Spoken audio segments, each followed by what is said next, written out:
Shalom Bapak Ibu Saudara kasih dalam Tuhan Yesus yang saya banggakan dan yang saya hormati. Pada saat kesempatan yang indah ini kita bersyukur untuk segala kemurahan Tuhan. Amin. Saya percaya Bapak Ibu Saudara kasih dalam Tuhan penuh dengan sukacita Tuhan, karena Tuhan tak pernah meninggalkan hidup kita. Walaupun kita terkadang mengalami kesulitan-kesulitan dalam hidup ini, tapi saya percaya kesulitan itu membawa kita semakin hari semakin erat dengan Tuhan. Amin saudara. Haleluya. Pada kesempatan hari ini saya akan membagikan sedikit kebenaran firman Tuhan, seperti apa yang sudah saya sampaikan pada video yang sebelumnya tentang Nabi Nuh. Maka pada kesempatan ini juga saya ingin melanjutkan tentang kehidupan Nuh buat kita, supaya kita semakin hari semakin mengerti bagaimana Nuh itu di hadapan Allah. Kalau kemarin dikatakan Nuh adalah seorang yang tidak bercacat dan tidak bercela di hadapan Tuhan.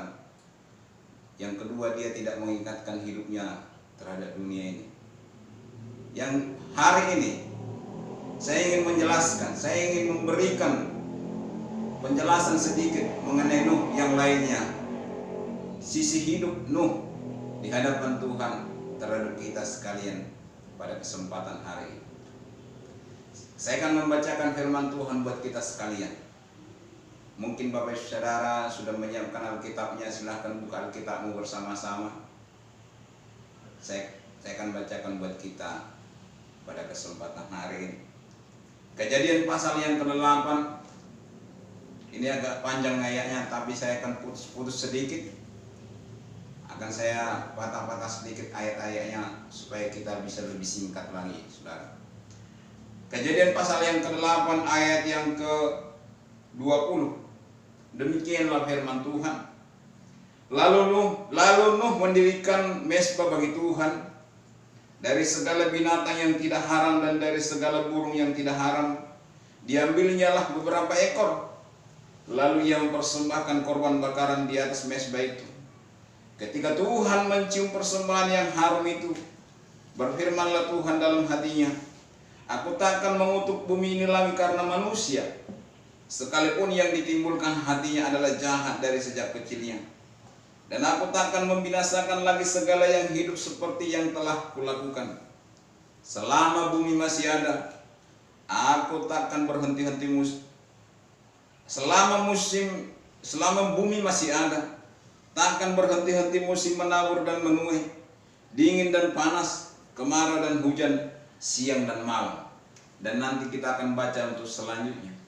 Bapak saudara yang dikasihi oleh Tuhan, ini mengisahkan bagaimana perjalanan Nuh setelah air bah selesai.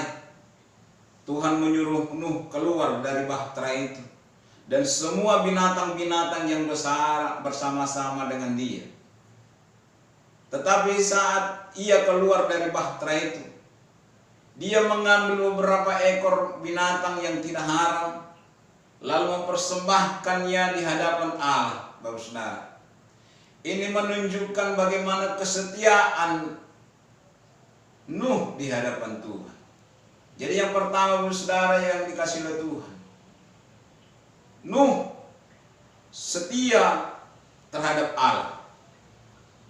Seringkali dalam hidup kita hanya Tuhan yang setia dalam hidup kita, tapi kita tidak pernah setia terhadap Tuhan. Tetapi di sini Nuh dalam masa-masa air bah dan setelah air bah berlalu, Nuh tetap setia di hadapan Allah. Dengan dia mengorbankan beberapa binatang yang dia bawa bersama-sama dia di bahtera itu. Ini menjelaskan, ini membuktikan kepada kita bahwa Nuh itu sangat setia terhadap Tuhan. Bapak saudara kasih dalam Tuhan, yang aku kasihi, yang aku rindukan setiap kita. Di sini Nuh ingin menunjukkan kepada kita, ingin memberikan teladan kepada kita, bagaimana harga kesetiaan itu kepada Tuhan. Ada harga yang dia bayar. di tengah-tengah situasi yang tidak mendukung, walaupun dia keluar dari bahtera itu, dia tidak mendapati lagi tumbuh-tumbuhan. Dia tidak mendapati lagi tanaman-tanaman karena semua sudah mati. Dia tetap setia di hadapan Allah. Dia tidak langsung melakukan kegiatannya. Dia tidak langsung bekerja. Dia tidak langsung melakukan aktivitasnya yang lain. Yang terutama dia buat adalah mempersembahkan korban di hadapan Tuhan. Bapak saudara yang dikasihi oleh Tuhan, inilah satu bukti bagaimana Nuh setia kepada Bapa di surga. Demikianlah hendaknya hidup kita, saudara kekasih dalam Tuhan. Dalam perjalanan hidup kita, hendaknya lah kita tetap mengingat Tuhan dalam hidup ini. Janganlah kita kiranya melupakan Tuhan hanya karena perkara-perkara dunia yang sepele. Tidak salah kita mencari, tidak salah kita bekerja dalam hidup ini. Tetapi ingatlah bahwa Tuhanlah yang menjadikan segala sesuatunya boleh ada. Oleh sebab itu saudara kekasih dalam Tuhan, yang aku kasihi di dalam Yesus, utamakanlah Tuhan, tetaplah setia kepada Tuhan. Jangan karena engkau merasa udah hebat, jangan karena engkau merasa engkau mampu, jangan karena engkau merasa pintar, jangan karena engkau merasa orang kaya, orang hebat lalu engkau melupakan Tuhan. Saya mau katakan kepada kita, tetaplah setia kepada Tuhan. Di atas segala sesuatu yang engkau miliki, ingatlah Tuhan, tetap setia kepada Tuhan. Mungkin engkau akhir-akhir ini hampir lupa dengan Tuhan. Mungkin engkau saat ini hampir melupakan Tuhan dalam hidupmu. Mungkin karena engkau mengalami permasalahan dalam hidupmu, lalu engkau hampir melupakan Tuhan. Atau mungkin engkau lupa kepada Tuhan, hampir lupa kepada Tuhan karena keberhasilanmu. Atau mungkin engkau hampir lupa kepada Tuhan hanya karena seorang wanita yang membawa engkau lari dari hadapan Tuhan. Atau karena seorang laki-laki sehingga engkau lari dari hadapan Tuhan. Saya mau katakan pada saat kesempatan hari ini, ingatlah Tuhan dalam hidupmu. Jangan hanya karena perkara yang sepele itu, lalu engkau lupa dengan Tuhan Allah. Di sini Nuh dikatakan, lalu Nuh mendirikan mezbah bagi Tuhan. Dari segala binatang yang tidak haram dan dari segala burung yang tidak haram diambilnya beberapa ekor. Lalu ia mempersembahkan korban bakaran di atas mezbah itu. Ketika Tuhan mencium korban bakaran itu, hati Tuhan sangat tersentuh. Lalu ia berkata dalam dirinya, aku tidak akan pernah lagi memusnahkan bumi dengan air. Ini membuktikan bagaimana kecintaan Nuh kepada Allah. Bagaimana Nuh sungguh-sungguh sangat cinta kepada Tuhan. Bapak saudara kasih dalam Tuhan, hendaknya lah hidup kita seperti itu. Saya mau katakan kepada kita, Nuh bisa saja tidak mendirikan mezbah lalu memberikan korban persembahan. Ada banyak alasan yang dia buat. Mungkin dia beralasan seperti ini, saya ingin mendirikan kemah buat saya dan anak-anak saya. Saya ingin melakukan sesuatu dulu supaya suatu kelak aku bisa hidup tanpa aku harus minta-minta atau menjarah sesuatu dari yang lain. Tetapi Nuh tidak melakukan hal demikian. Saudara kasih dalam Tuhan, dia mengutamakan Tuhan. Dia mendirikan mezbah di situ, lalu mengorbankan korban persembahan di hadapan Tuhan, yang olehnya Allah tertarik dengan hidupnya. Bapak saudara kasih dalam Tuhan, adakah hidupmu tertarik di hadapan Tuhan? Dan adakah Tuhan tertarik akan hidupmu, Bapak saudara? Silahkan engkau menjawab dalam hatimu. Engkau mengoreksi dirimu. Saya tidak ingin menghakimi engkau, karena saya bukan hakim di antara kita. Saya tidak digaji, ataupun saya tidak diangkat untuk menjadi hakim. Tapi saya ingin mengajak kita sekalian untuk kita setia di hadapan Tuhan. Bagaimana hidupmu saat ini? mungkin engkau terombang-ambing. Mungkin engkau hampir lupa dengan Tuhan. Karena himpitan ekonomi, karena situasi ekonomimu, atau mungkin karena suamimu, atau mungkin karena istrimu. Ingatlah Tuhan dalam hidup. Bapak saudara kasih dalam Tuhan, inilah yang pertama yang perlu kita pelajari, teladani dari hidup.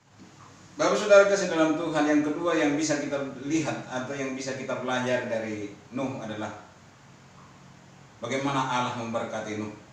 Dikatakan di ayat pasal yang ke-9 ayat yang pertama itu, lalu Allah memberkati Nuh dan memberikan perintah kepada Nuh dan anak-anaknya, beranak cuculah dan bertambah banyaklah. Ini membuktikan bagaimana Allah berkenan kepada Nuh itu. Yang kedua adalah Tuhan berkenan kepada Nuh. Kalau selama ini orang berpikir hanya kita yang berkenan di hadapan Allah, tetapi saya mau katakan Tuhan juga harus berkenan kepada kita. Dengan apa? Dengan kita setia di hadapan Tuhan. Bapak saudara kasih dalam Tuhan yang kasihi, yang aku sayangi dalam Kristus Yesus, marilah belajar untuk engkau berkenan di hadapan Tuhan. Dengan apa? Dengan engkau setia di hadapan Allah. Seperti apa yang diperbuat oleh Nuh, dia setia kepada Tuhan seumur hidupnya, maka Allah berkenan kepadanya. Mungkin engkau saat ini sangat-sangat merindukan Tuhan, sangat merindukan mujizat Tuhan, kuasa pertolongan Tuhan. Boleh engkau merindukan itu, tapi yang utama yang kau harus buat, engkau setia kepada Tuhan. Amin. Bapak saudara, aku rindu, aku mau kita semua setia kepada Allah. Supaya dengan demikian kita bisa melihat perkenanan Tuhan atas hidup kita. Amin. Jadi Bapak saudara kasih yang kasihi dalam Kristus Yesus, ingatlah bahwa perkenanan Tuhan itu lebih indah dari segalanya. Kalau engkau sudah setia di hadapan Tuhan, kalau engkau sudah hidup kudus di hadapan Allah, maka saya percaya Tuhan berkenan atas hidup. Sekali lagi saya mau katakan, jangan pernah tinggalkan Tuhan, jangan pernah lari dari Tuhan. Ingatlah bahwa masalahmu Tuhan tahu. Jangan lihat masalahmu, jangan lihat orang lain. Lihatlah Tuhan yang menciptakan engkau dan memelihara hidupmu sampai selama-lamanya. Oleh sebab itu, pada saat kesempatan hari ini, demikianlah firman Tuhan buat kita sekalian. Harapan saya, kerinduan saya, doa saya untuk Bapak saudara yang dikasihi oleh Tuhan, kita tetap setia di hadapan Allah. Amin. Lewat video-video kami, saksikan terus dan nikmatin terus. Jangan tinggalkan, jangan lewatkan video kami, karena kami akan terus bersama-sama dengan saudara, dan saudara pasti diberkati oleh Tuhan. Jangan pernah lewatkan, karena akan ada hal-hal yang baru yang lainnya yang akan kami sampaikan kepada Bapak saudara. Tuhan Yesus memberkati. Saya akan berdoa buat saudara sekalian. Terima kasih Tuhan Yesus Kristus, terpuji Tuhan. Engkaulah yang mendengarkan seruan setiap umatmu. Engkaulah yang melihat setiap umatmu yang menonton video kami saat ini. Tuhanlah yang menjadi jawaban bagi setiap kami, dan kami mau setia hidup kudus di hadapan Tuhan. Dalam nama Yesus kami berdoa, haleluya, amin.